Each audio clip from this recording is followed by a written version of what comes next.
प्रभु यीशु मसीह के अद्भुत और सामर्थ्य नाम में मैं आपको प्रेज द लॉर्ड और जय मसीह की बोलता हूँ।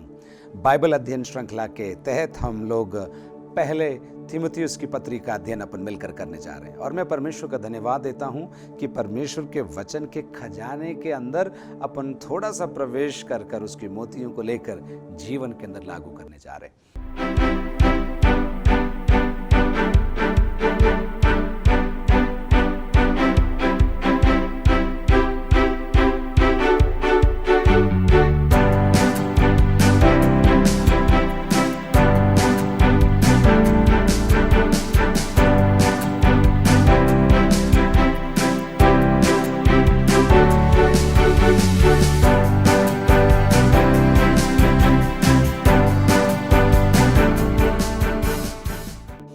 हम पहले तीमुथियुस के अंदर प्रवेश करें उससे पहले तीमुथियुस के जीवन के विषय में अपन थोड़ा देखना चाहते हैं, उसका एक परिचय अपन लेना चाहते हैं। तीमुथियुस कौन है, कहाँ से आया, उसने सेवा कैसे करी, पौलुस की उसके साथ कैसे पहचान हुई, ये सारी बातों को बहुत खूबसूरत तरीके से बाइबल के अंदर हम पा सकते हैं। अलग अलग जगहों में हमको ये मिलेगा, इसलिए हम उसको लेकर कंस्ट्रक्ट करेंगे, उसको तैयार करेंगे ढांचा, तब हमको समझ में आएगा तीमुथियुस कौन था और उसने क्या क्या सेवा की। सबसे पहला जिक्र हमको प्रेरितों के काम की पुस्तक उसके 16 अध्याय के अंदर देखने को मिलता है। वहां पर इस प्रकार लिखा है, फिर वह दिरबे, वह यानी कि पौलुस, फिर वह दिरबे और लुस्त्रा में भी गया। वहां तीमुथियुस नाम का एक चेला था जो किसी विश्वासी यहूदिनी का पुत्र था, परंतु उसका पिता यूनानी था।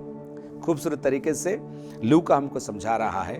द्वितीय प्रचार यात्रा के अंदर पौलुस अब लुस्त्रा और दिरबे पहुंचा है और जब वो पहुंचता है वहां पर तीमुथियुस का वर्णन हमको मिलता है।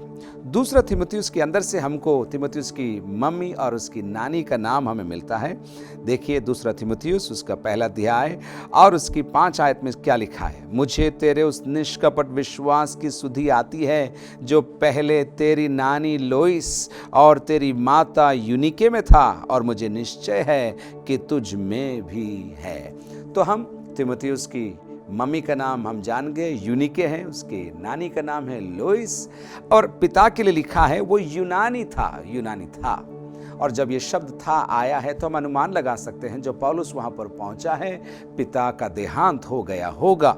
हालांकि लिखा हुआ नहीं है, लेकिन हम ये अनुमान लगा रहे हैं पिता नहीं है, और अब वो पौलुस के साथ सेवकाई में जाने के लिए तैयार हो रहा है। लेकिन जब सेवकाई में जाता है उससे पहले पौलुस उसे बाध्य करता है, उसे समझाता है, तैयार करता है कि वो उसका खतना करवा ले। तो खतना के पश्चात अब पौलुस के साथ वो यात्राओं में जाएगा। तो पहला जिक्र हमने देख लिया 16 अध्याय की पहली आयत में हमको मिलता है। उसके बाद अगला जिक्र हमको मिलेगा 17वें अध्याय के अंदर। 17 के 14 में क्या लिखा है देखिए, तब भाइयों ने तुरंत पौलुस को विदा किया कि समुद्र के किनारे चला जाए, परंतु सिलास और तीमुथियुस वहीं रह गए। ये वहीं कहाँ है? वहीं बीरिया की बात हो रही है। थिस्सलुनीके में जब वे लोग पहुंचे थे तो विरोध हुआ और उसके कारण वो लोग बीरिया आए। बीरिया के विश्वासी लोग उनके साथ वचन सीखने के लिए बहुत तत्पर थे, लेकिन फिर भी पौलुस को एथेंस पहुंचाया गया, और जब वो एथेंस गया तो उसने सिलास और तीमुथियुस को बीरिया में छोड़ दिया। और देखिए अगली आयत में क्या लिखा है, 15 आयत में लिखा है, पौलुस को पहुंचाने वाले उसे एथेंस तक ले गए और सिलास और तीमुथियुस के लिए ये आज्ञा पाकर विदा हुए कि वे उसके पास शीघ्र से शीघ्र आए।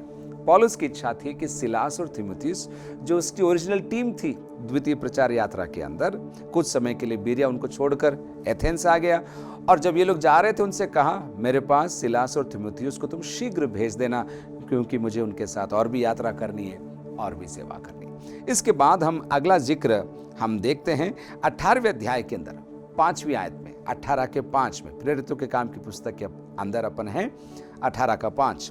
जब सिलास और तीमुथियुस मकिदुनिया से आए, 17वें अध्याय में उसने बुलवाया जल्दी आना।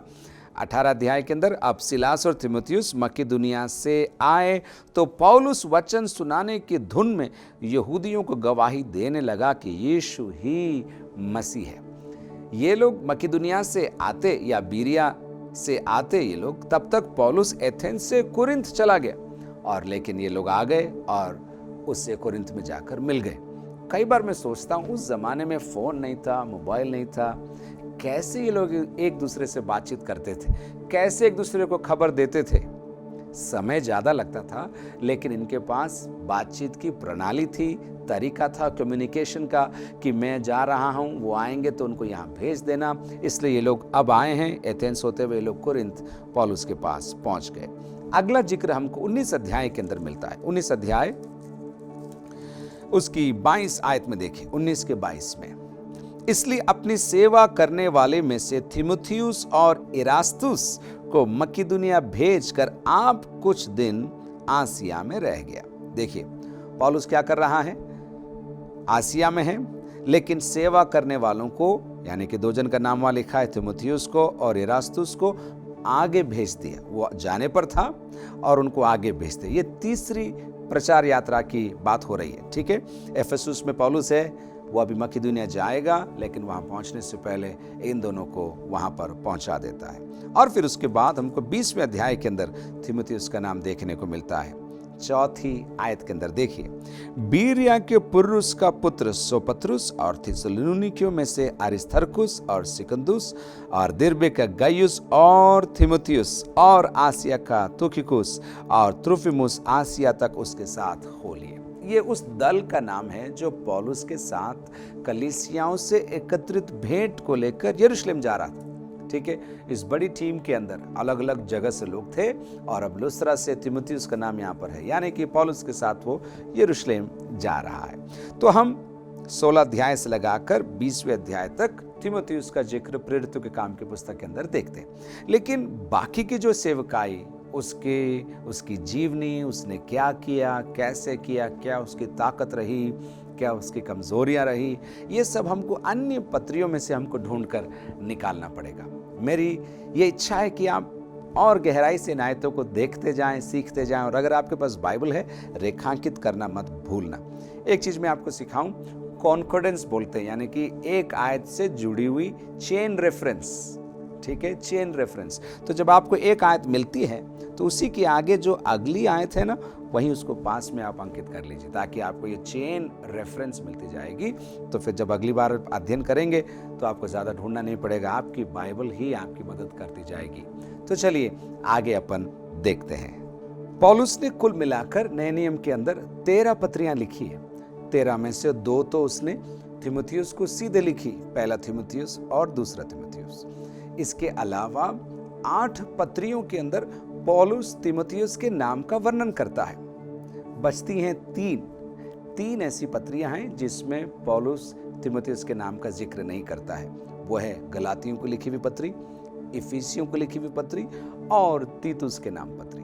तो अगर आप देखेंगे कि 6 किताबों में पौलुस अपने शुरुआती सलाम के अंदर, नमस्कार के अंदर थिमुथियुस के नाम का जिक्र करता है, ठीक है। आपको मैं उदाहरण देता हूं तब आपको समझ में आएगा। 2 कुरिन्थियों आप देखिए, 2 कुरिन्थियों उसकी पहली आयतों में आप देखिए क्या लिखा है।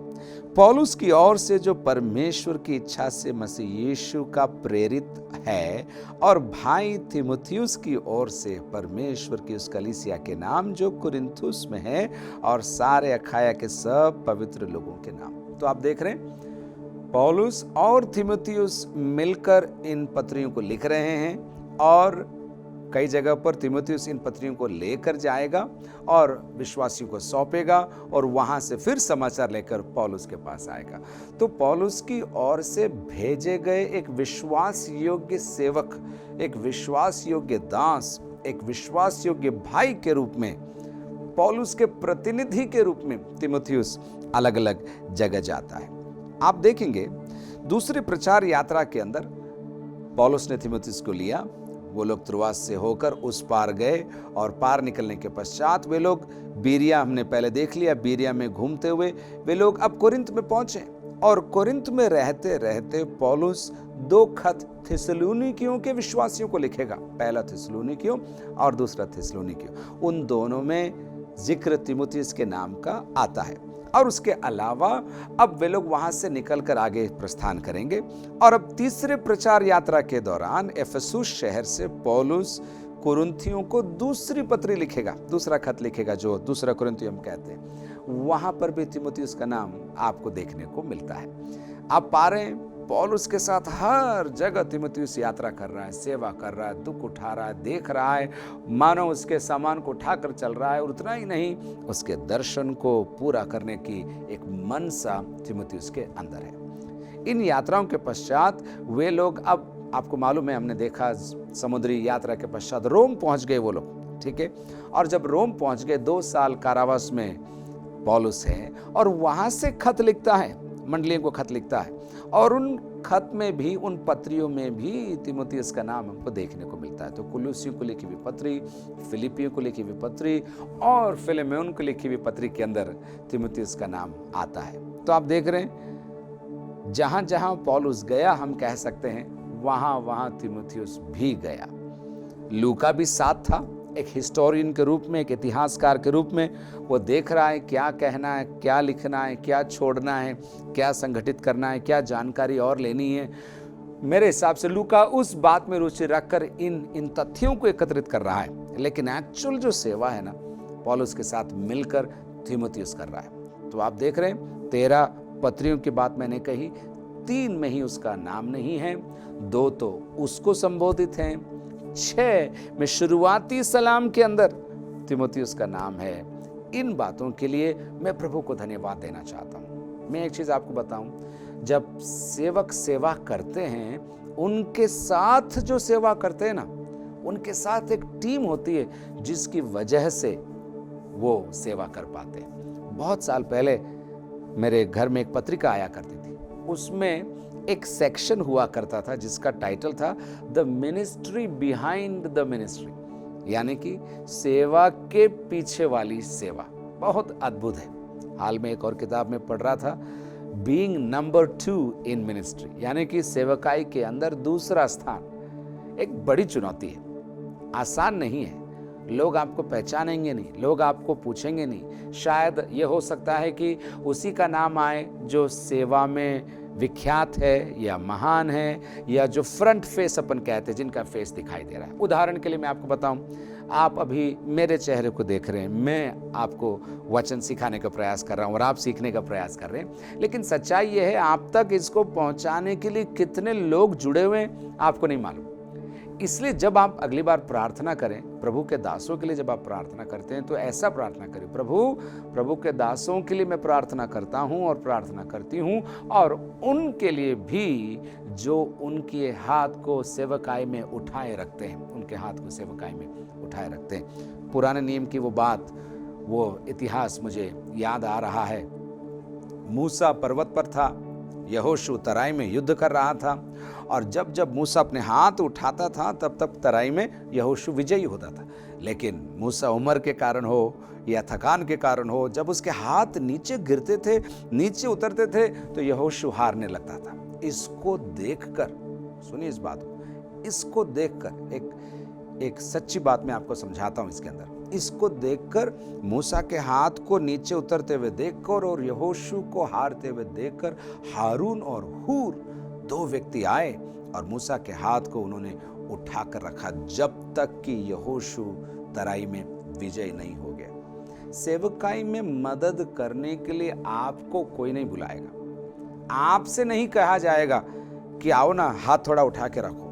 लेकिन आत्मा में प्रेरणा पाकर जब आप सेवा करने वालों के साथ आप खड़े हो जाते हैं, जुड़ जाते हैं, आपके बल के द्वारा, आपके प्रार्थना के द्वारा, आपके सहयोग के द्वारा, आपके प्रोत्साहन के द्वारा, आपके समय के द्वारा जब आप सेवा करने वालों के साथ जुड़ जाते हैं, वचन के अंदर स्पष्ट लिखा है, आपका इनाम और सेवा करने वालों का इनाम बराबर रहेगा।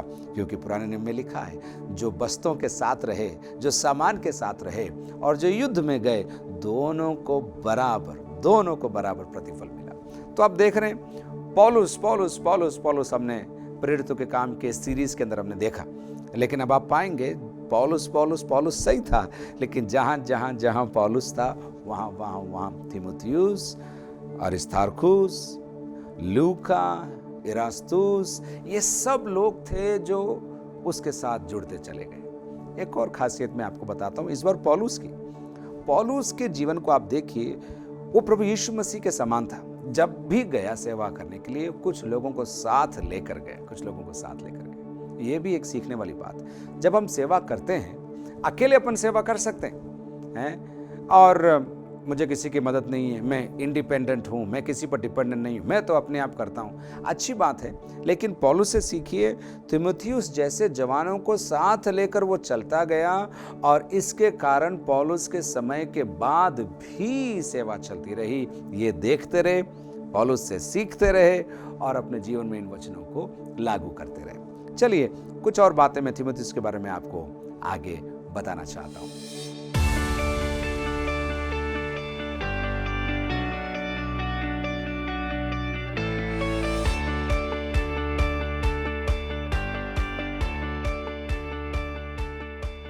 पौलुस और तीमुथियुस की सेवकाई में जो संबंध था ना, बहुत अद्भुत संबंध था। उसमें भी हमारे लिए बहुत कुछ सीखने को है। पौलुस शुरू में तो तीमुथियुस को अपना सच्चा पुत्र कहता है, उसके बाद अन्य शब्दों का प्रयोग करता है।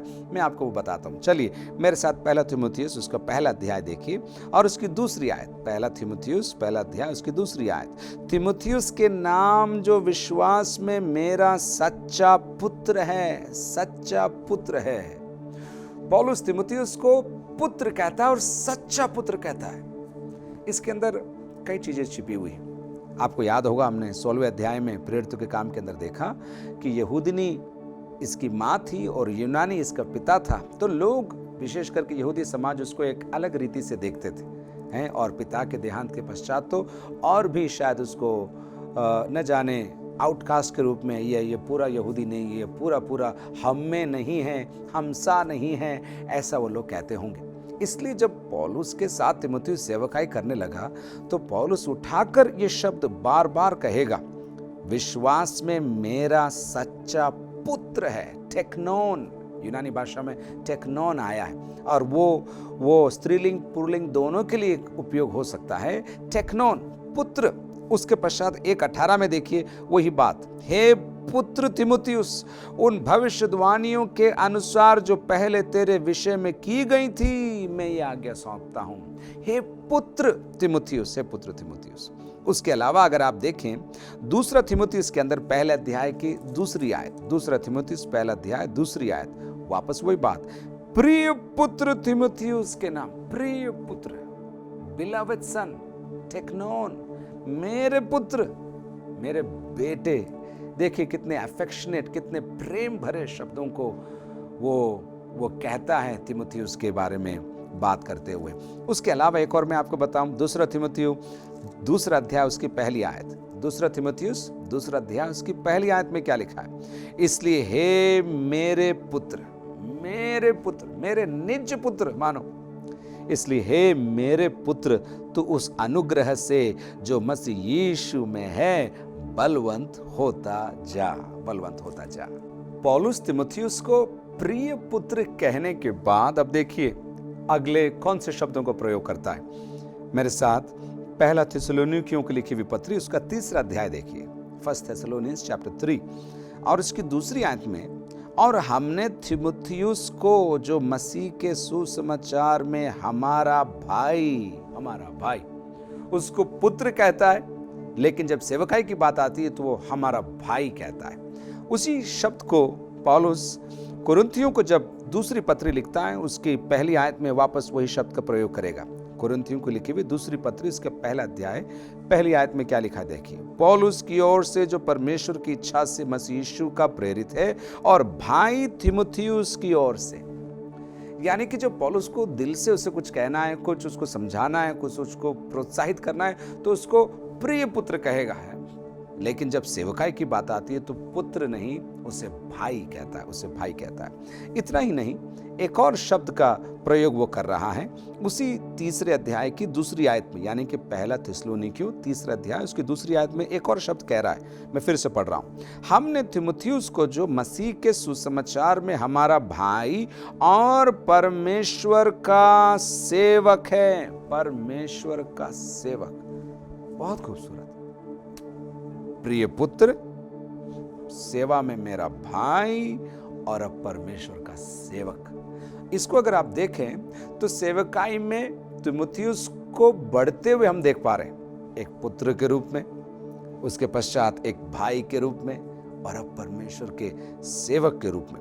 रोमियो की लिखी हुई पत्री उसके 16 अध्याय के अंदर आइए और उसके अंदर पौलुस तीमुथियुस के लिए यही शब्द का इस्तेमाल वहां पर करता है। रोमी 16:4, उन्होंने मेरे प्राण के लिए अपना ही जीवन जोखिम में डाल दिया था, और केवल मैं ही नहीं वरन अन्य जातियों की सारी कलीसियाएं भी उनका धन्यवाद करती हैं। ठीक है, 14 आयत में आप देखिए, असंक्रितुस और फिलगोन और हिरमेस और पत्रुबास और हिरमास और उनके साथ के भाइयों को नमस्कार नमस्कार। ठीक है, एक और आयत में आपको बताऊं, रोमियो को लिखी हुई पत्री के 16वें अध्याय की 21 में क्या कह रहा है, देखिए, मेरे सहकर्मी तीमुथियुस का और मेरे कुटुंबियों लूकियुस और यासोन और सोसिपत्रुस का तुमको नमस्कार। मेरे सहकर्मी तीमुथियुस, मेरे पुत्र तीमुथियुस, मेरे भाई तीमुथियुस,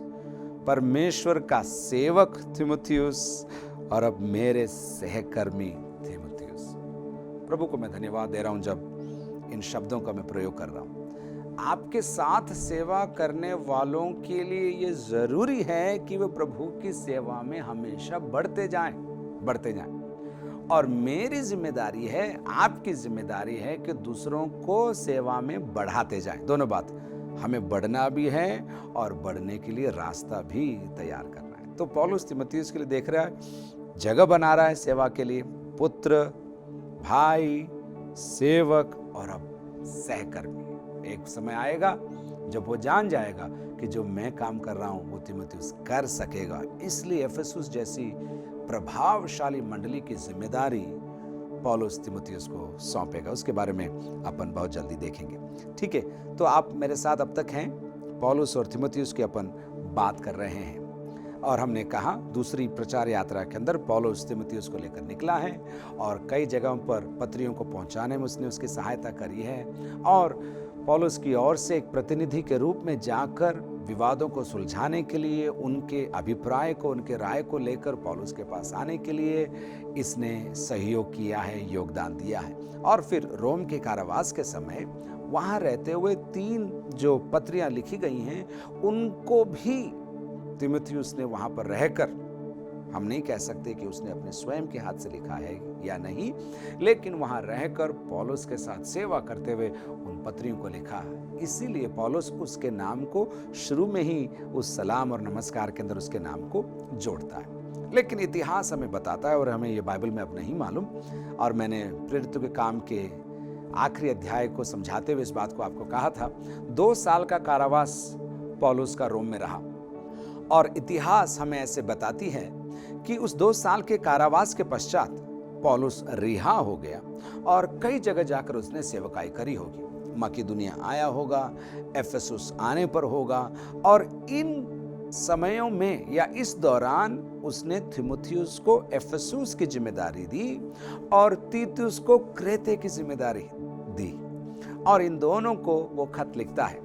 हम अभी केवल तीमुथियुस की बात कर रहे हैं। तो जब एफेसुस के अंदर उसने तीमुथियुस को नियुक्त किया है कि उधर की कलीसियाओं की देखरेख करे, उनको संभाले, उनको समझाए, बुरी शिक्षा से उनको रोके, और उसकी नियुक्ति के बाद वो कहता है मैं आने पर हूं, मैं आना चाहता हूं, लेकिन मुझे ऐसा लग रहा है कि अगर मेरे आने में देरी हो गई तो मैं तुझे ये बात पहले से लिख कर बता रहा हूं। जब हम उस अध्याय का अध्ययन करेंगे तो सारी आयतें आपको आएगी तो आपको समझ में आ जाएगा। ठीक है, 2 साल का कारावास हो गया, वहां से उन्होंने 3 पत्रियां लिखी। कारावास से मुक्त होने के पश्चात पौलुस यात्रा कर रहा है और इन यात्राओं के दौरान उसने तीमुथियुस को एफेसुस शहर की मंडलियों के ऊपर, एक मंडली नहीं क्योंकि छोटे छोटे झुंडों में अलग अलग घरों में ये मंडलियां मिला करती थी, उसके ऊपर जिम्मेदारी उसको दी है और उससे कहा है मैं आ रहा हूं लेकिन तू तब तक उस काम को वहां पर संभाल। ठीक है, इतना आपको समझ में आ गया होगा, मैं आशा लगाता हूं। लेकिन अब उसके चरित्र के बारे में कुछ मिनट और मैं आपके साथ बात करना चाहता हूं, कुछ आयतों को लेकर, ताकि आप तीमुथियुस से और भी ज्यादा करीबी से उसके मित्र आप बन जाएं। क्योंकि जब उसको लिखी हुई पत्रियों को आप पढ़ेंगे तो आपको जरूरी है कि आप तीमुथियुस बनकर इस पत्रियों को पौलुस से प्राप्त करें, तो उसका स्वाद ही अलग हो जाएगा। चलिए मेरे साथ आप आइए। पहला तीमुथियुस के 4 अध्याय की 12 से 16 आयतों को अगर आप पढ़ेंगे ना, तो आप पाते हैं कि तीमुथियुस अपने आप को एक जवान के रूप में देखता है जो काबिल नहीं है। समझिए, पौलुस उसको काबिल मान रहा है, लेकिन तीमुथियुस अपने आप को क्या कह रहा है? मैं योग्य नहीं हूं, मैं कर सकता हूं क्या, मुझसे होगा क्या? इसलिए पौलुस उसको 4:12 में, पहला तीमुथियुस 4:12 में कहता है, कोई तेरी जवानी को तुच्छ न समझने पाए, पर वचन और चाल चलन और प्रेम और विश्वास और पवित्रता में विश्वासियों के लिए आदर्श बन जा। तू घबरा मत, तू संकोच में मत रह कि मेरे से होगा कि नहीं होगा। मैंने तुझे प्रभु से आदेश पाकर अभिषेक के साथ तुझे इफिसुस में भेजा है, तू उस काम को पूरा कर सकता है, मुझे विश्वास है। ऐसा पौलुस ने शायद तीमुथियुस को समझाया होगा। ठीक है, तो अपनी जवानी के चलते, अपने जवानी के कारण वो बुजुर्गों से घबराता होगा। मैं कैसे बड़े लोगों से बात करूंगा, मैं उनके बीच में कैसे जाऊंगा, मैंने कभी किया नहीं, लोग मेरे को एक्सेप्ट करेंगे क्या, लोग मुझे चाहेंगे क्या? पौलुस साहब, आप होते हो तो अच्छा लगता, आप भी चलो ना।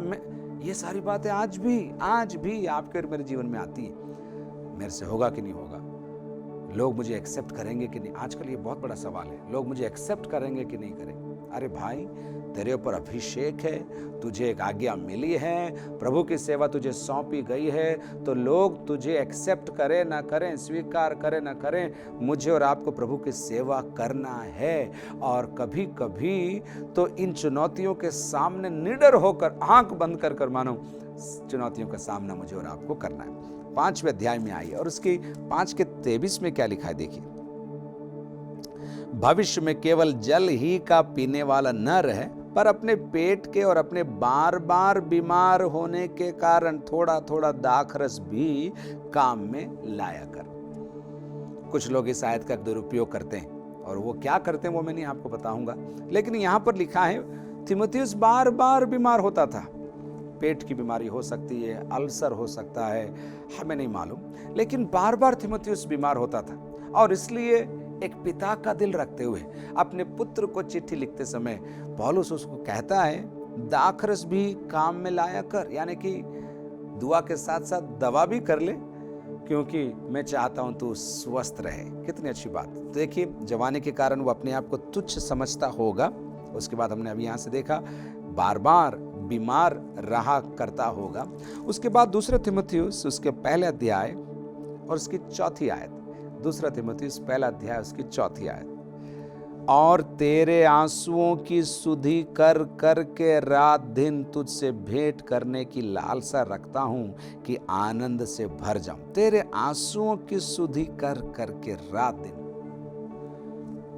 आत्मिक पिता पौलुस तीमुथियुस के लिए कह रहा है, तेरे आंसू मुझे याद आते हैं, यानी कि रोने वाला प्रार्थना में होगा, परिस्थितियों को देखकर होगा, लोगों की अवस्था को देखकर होगा। एक टूटा हुआ दिल तीमुथियुस का हम देखते हैं, क्योंकि आंखों में आंसू आना है तो दिल का टूटना बहुत जरूरी है।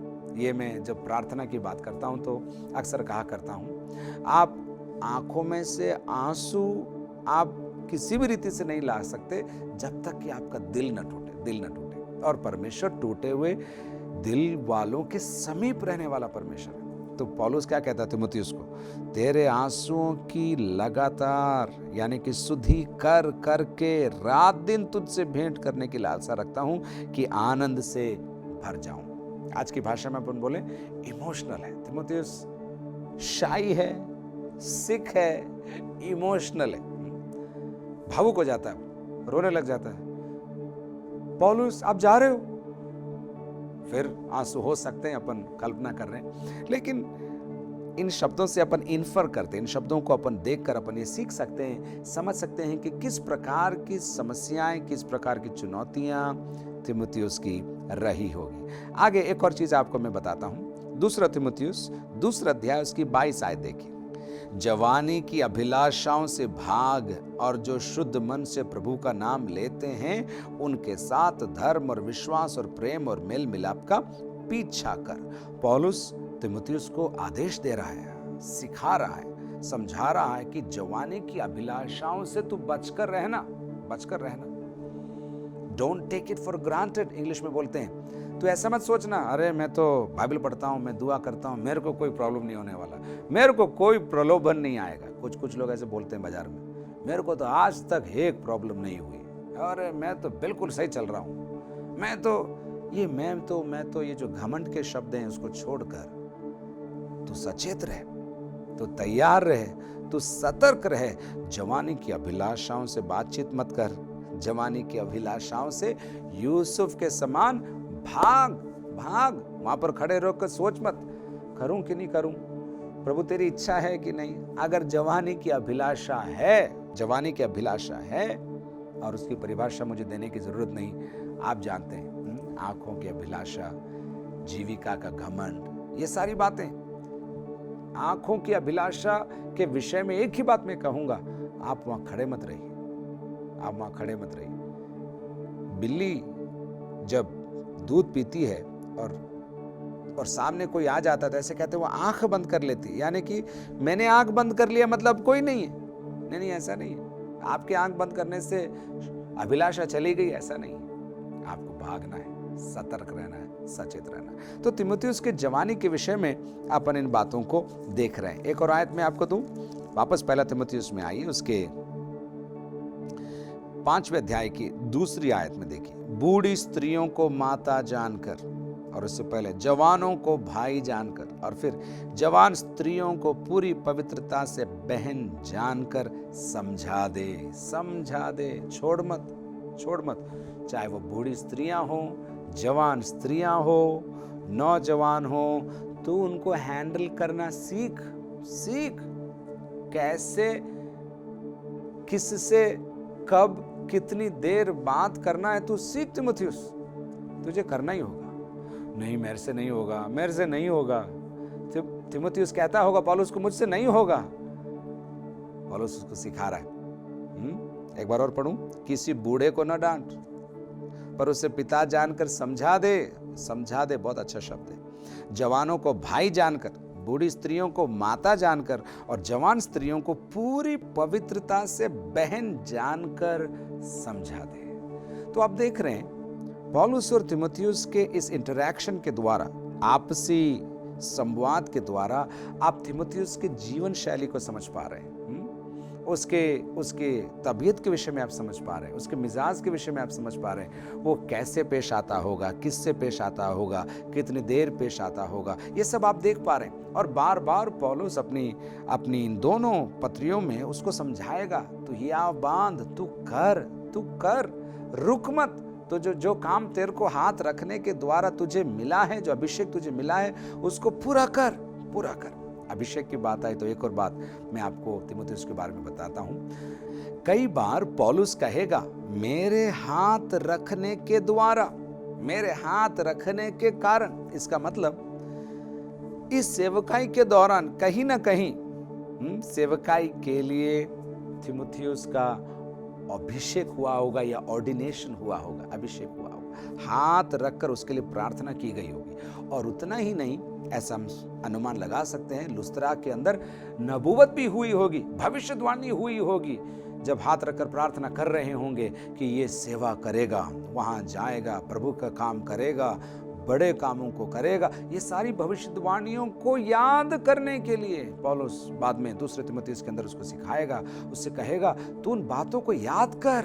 हाथ रखने के द्वारा जो तेरे अंदर जो आग जली थी उसको तू जला और बढ़ने दे। इन बातों को पौलुस तीमुथियुस को याद दिलाएगा। तो इतनी बातें हमने इसलिए देखी ताकि अब आपको अगले सेशन से, जब हम पहले अध्याय से शुरू करेंगे, तो आपको बखूबी तीमुथियुस, पौलुस, उनका संबंध, तीमुथियुस का चरित्र, और जो बातें पौलुस तीमुथियुस को लिख रहा है उसको आप बखूबी समझ पाएंगे। मेरी प्रार्थना है कि आप इसका लाभ उठा रहे हैं, आनंदित हो जाइए। प्रभु का वचन है और आप निरंतर प्रभु के वचन को पढ़ते जाएं, और इस सीरीज को भी आप सुनते जाएं, लेकिन साथ ही साथ अन्यों को भी आप शेयर करें ताकि प्रभु का वचन ज्यादा से ज्यादा लोगों को मिल सके।